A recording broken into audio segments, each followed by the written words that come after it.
Hello everyone, how are you all. तैयारी ठीक चल रही होगी आई होप। लास्ट वीडियो में हम लोगों ने काफी सारे स्ट्रक्चर्स देखे।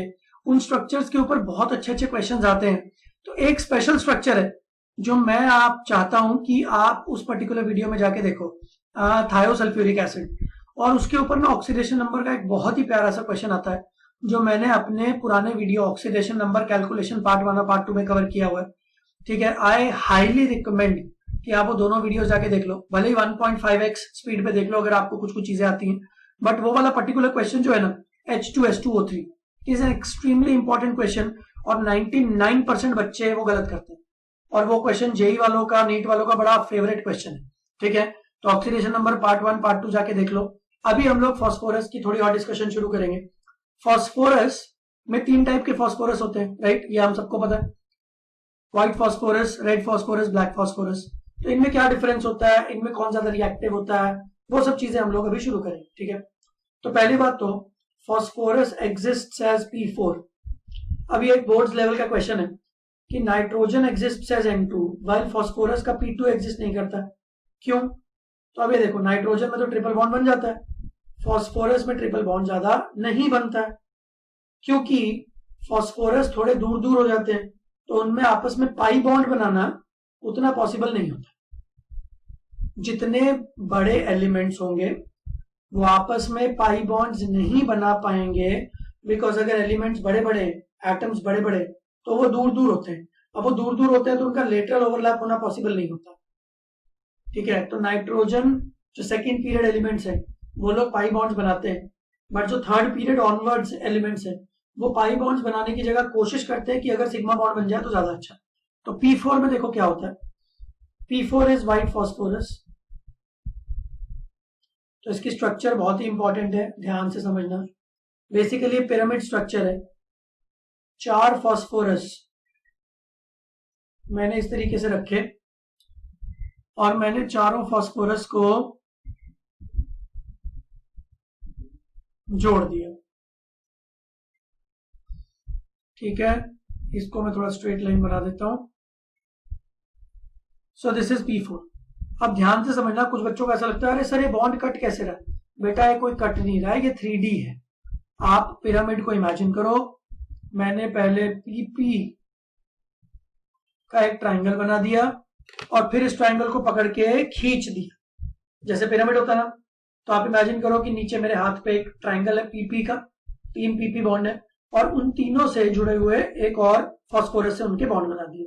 तो नंबर 1 क्वेश्चन जो एग्जाम्स में आ चुका है, how many PP bonds are there? तो आंसर इज 6 PP बॉन्ड्स। ठीक है, दूसरी बात, ये एक रेगुलर पिरामिड है, मतलब all the PP bonds are same. ठीक है, तो मतलब PP बॉन्ड लेंथ सेम होगी। तो इसका मतलब ये है कि जितने भी आपको सो कॉल्ड ट्राइंगल दिख रहे हैं ना, ऑल आर इक्विलेटरल ट्राइंगल्स। ये बहुत इंपॉर्टेंट पॉइंट है, ऑल आर इक्विलेटरल ट्राइंगल्स। और इक्विलेटरल ट्राइंगल होने की वजह से एक छोटी सी दिक्कत भी हो रही है कि एंगल 60 डिग्री है। ये एंगल भी 60 degree, all angles are 60 degree. But अगर आप जल्दी से मुझे देख के बता सको कि what is the hybridization of this phosphorus. अगर किसी को हाइब्रिडाइजेशन में दिक्कत है, मेरी हाइब्रिडाइजेशन की प्लेलिस्ट है, उसमें देख लेना, chemical bonding playlist, hybridization part 1 2 3। ठीक है, 10-10 12-12 मिनट की वीडियोस है, जल्दी खत्म हो जाएगा।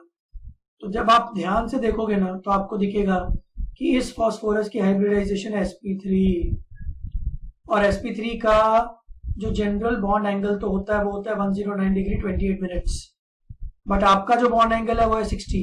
There is a huge difference. तो अब आप एक चीज ध्यान से सुनो, क्या होना चाहिए था और क्या हुआ। अगर इसमें बहुत ज्यादा डिफरेंस होता है तो स्ट्रेन आता है। स्ट्रेन, जिसको हम लोग टेक्निकल लैंग्वेज में बोलते हैं एंगल स्ट्रेन। तो एंगल होना चाहिए था 109 डिग्री 28 मिनट, 109 डिग्री 28 मिनट्स, जबकि एंगल है कितना, 60 डिग्री।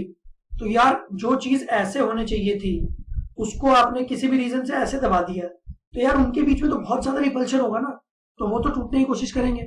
इसको बोलते हैं एंगल स्ट्रेन। तो वैसे एंगल स्ट्रेन एक ऑर्गेनिक केमिस्ट्री का टॉपिक है, जिससे हम लोग ये प्रूव करते हैं कि वाई 3 मेंबर रिंग से ज्यादा स्टेबल होती है 4 मेंबर से ज्यादा स्टेबल होती है 5 मेंबर। याद आ रहा है आपको? बट फिलहाल एंगल स्ट्रेन क्या होता है एक सिंपल सा फॉर्मूला है। अगर कोई आपसे बोल दे कि find what is angle strain, वैसे कोई पूछता नहीं, तो जितना होना चाहिए था माइनस जितना है बाय 2, इसको बोलते हैं एंगल स्ट्रेन। ठीक है, आप एक चीज अपनी लैंग्वेज में लिख लो, एक लाइन में बोल रहा हूं, high angle strain means high reactivity. तो P4 व्हाइट फॉस्फोरस सबसे ज्यादा रिएक्टिव क्यों है? मतलब 3 फॉस्फोरस के स्पीशीज होते हैं, white phosphorus, red phosphorus, black phosphorus. इनमें सबसे ज्यादा व्हाइट फॉस्फोरस क्यों रिएक्टिव है? Because of high angle strain. ये बात सबको समझ में आ गई? पक्का। अब मैं रेड फॉस्फोरस की तरफ चलता हूं। अच्छा, व्हाइट फॉस्फोरस कभी कभी इंप्योरिटीज की वजह से येलो फॉस्फोरस भी दिखता है, तो व्हाइट और येलो सेम है। ठीक है, अब ध्यान से समझना, ये अपना व्हाइट फॉस्फोरस मैं बना रहा हूं पहले। ये व्हाइट फॉस्फोरस, हमने अभी ये देखा कि एंगल स्ट्रेन की वजह से वो काफी रिएक्टिव है। तो अगर आप एंगल स्ट्रेन थोड़ा कम कर दो तो उसकी रिएक्टिविटी थोड़ी कम हो जाएगी, वो ज्यादा स्टेबल हो जाएगा। This is what happens in red phosphorus. तो ये जो एक पीपी का बॉन्ड है ना, इसको बीच में से उड़ा दिया, और अब फॉस्फोरस को बॉन्ड तो बनाने हैं, तो वो बॉन्ड फॉस्फोरस ने एक्चुअली बाहर से बनाए। तो एक दूसरा मॉलिक्यूल ले आए हम लोग,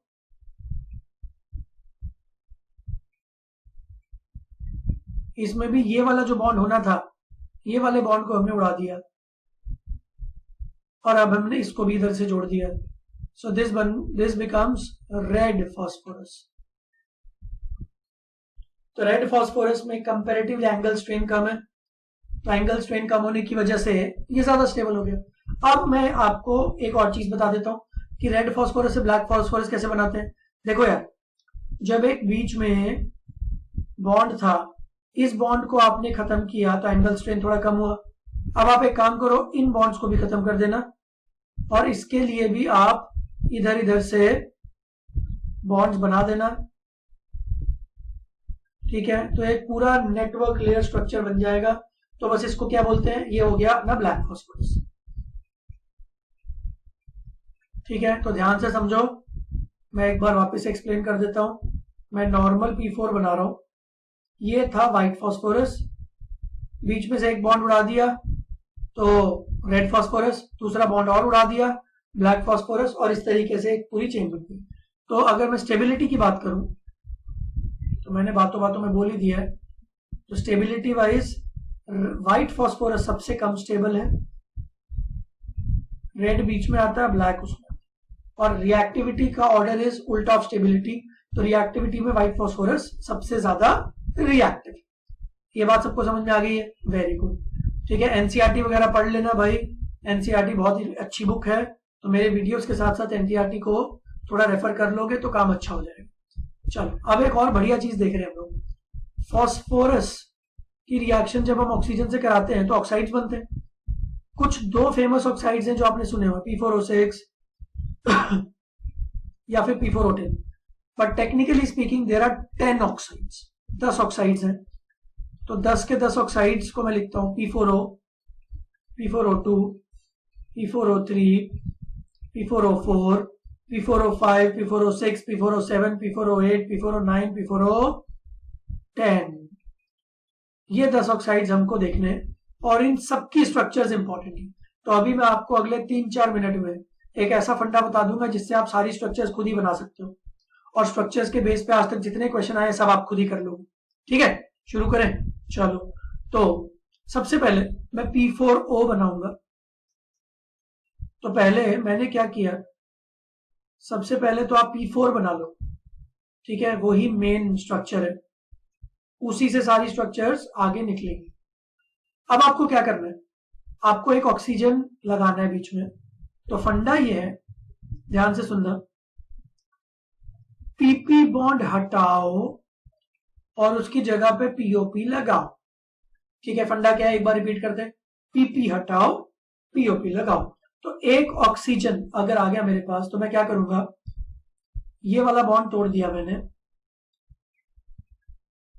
और पीपी बॉन्ड तोड़ा, और उसकी जगह पे पीओपी बॉन्ड बना दिया। ये बन गया P4O। जल्दी बना लो, क्योंकि मैं इसी स्ट्रक्चर में चेंजेस कर करके इसको सारी स्ट्रक्चर्स में कन्वर्ट कर दूंगा। आपको सारी स्ट्रक्चर्स इंडिविजुअली बनानी है। तो P4 बन गया, ठीक है, जल्दी से पॉज कर लो, बना लो, मैं आगे बढ़ रहा हूं। अब अगर आप बोलते हो मुझे सर P4O2 बनाना है, मतलब 2 ऑक्सीजन है, तो एक काम करते हैं, एक और PP हटा देते हैं और उसकी जगह पे भी एक O लगा देते हैं, ये बन गया P4O2। फिर आप बोलोगे सर P4O3 बनाना है, तो एक PP और हटा दिया, ये बन गया P4O3। फिर एक PP और हटा दिया और उसकी जगह पे बना दिया P4O4। अब फिर एक और PP हटा दिया, POP बना दिया P4O5। फिर एक और PP हटा दिया, POP लगा दिया P4O6। तो मैं अब सीधा P4O6 बना देता हूं, ये बन गया P4O5, P4O6। तो P4O6 की स्ट्रक्चर पे बहुत क्वेश्चंस आ चुके हैं, ठीक है, बहुत सारे क्वेश्चंस आ चुके हैं। तो ध्यान से इस स्ट्रक्चर को समझ लेना। हर फास्फोरस के ऊपर एक एक लोन पेयर है, हर ऑक्सीजन के ऊपर 2 2 लोन पेयर्स हैं। ये सब तो कॉमन सेंस वाली चीज है, ये आपको पता ही होगा। अब नेक्स्ट चीज P4O7। तो ध्यान से सुनो भाई, फास्फोरस 5 बॉन्ड्स बना सकता है, ये हमको पता है। अभी उसने 3 ही बॉन्ड बनाए हैं, तो P4O7 में फास्फोरस एक डबल बॉन्ड बना लेगा ऑक्सीजन के साथ। कुछ बुक्स में ऐसा लिखा होता है, 1 सेकेंड, या तो P4O6 हमने बना लिया था, ठीक है। तो P4O6 को मैं थोड़ा वापस से बना रहा हूं, क्योंकि ये बहुत ज्यादा इंपॉर्टेंट स्ट्रक्चर है और इसी से P4O7, P4O8 सब ड्राइव होंगे। ये अपना P4O6 है। कुछ बुक्स ऐसे लिखती हैं कि फास्फोरस अपना लोन पेयर ऑक्सीजन को डोनेट कर देगा, ठीक है। ये उन्होंने बना दिया स्ट्रक्चर P4O7 के नाम पे। बट काफी अच्छी बुक्स में लिखा हुआ है कि यार या तो आप कोऑर्डिनेट बॉन्ड बना सकते हो अगर आप ऑक्टेट रूल को वैलिडेट करना चाहते हो। बट काफी बार क्या होता है कि ऑक्टेट रूल को वायोलेट करने से ज्यादा बेनिफिट्स होते हैं। जैसे मैं आपको एग्जांपल देता हूं, एक ऑप्शन है आपके पास कोऑर्डिनेट बॉन्ड बनाओ, दूसरा ऑप्शन है कि आप डबल बॉन्ड बनाओ। देखो, making of 2 bonds is always better than making 1 bond. भाई ज्यादा बॉन्ड मतलब ज्यादा स्टेबिलिटी। तो P4O7 की स्ट्रक्चर आपको ऐसे बनानी है। अब आ गया P4O8, तो एक डबल बॉन्ड और बना दो। अब आ गया P4O9, एक डबल बॉन्ड और बना दो। और लास्ट आ गया P4O10। तो ये जो स्ट्रक्चर बनी हुई है, ये है P4O10 का स्ट्रक्चर। ये बात सबको समझ में आ गई। अब इसके तमामों क्वेश्चन बनते हैं। How many POP bonds are there? 6। How many PP bonds are there? 0। How many oxygen are sp2 hybridized? ये वाले जो ऑक्सीजन है sp2 हाइब्रिडाइज्ड है, that is 4। How many oxygen are sp3 hybridized? What is the hybridization of phosphorus in P4O10? ठीक है, तो ऐसे बहुत सारे। How many lone pairs are there in P4O10? अगर आप इसका क्वेश्चन का आंसर बताओ तो हर ऑक्सीजन पे 2 लोन पेयर है, तो 10 ऑक्सीजन है, तो 20 लोन पेयर। अगर मैं आपसे पूछूं how many lone pairs are there on P4O6, तो आप इन ऑक्सीजन को हटा दो डबल बॉन्ड ओ वालों को और फिर देख लो। बट एक चीज ध्यान रखना, जब आप डबल बॉन्ड ओ वाला ऑक्सीजन हटाते हो तो फास्फोरस के ऊपर भी एक लोन पेयर होता है, तो ये गिन लेना। काफी बच्चे इसको गिनना भूल जाते हैं। तो P4O6 में कितने लोन पेयर्स है? 16 लोन पेयर्स है, गिन लेना। 6 ऑक्सीजन है, 6 2 12, ठीक है, और 4 फास्फोरस है, हर फास्फोरस पे एक एक, ठीक है। तो ऐसे बहुत सारे क्वेश्चन आएंगे।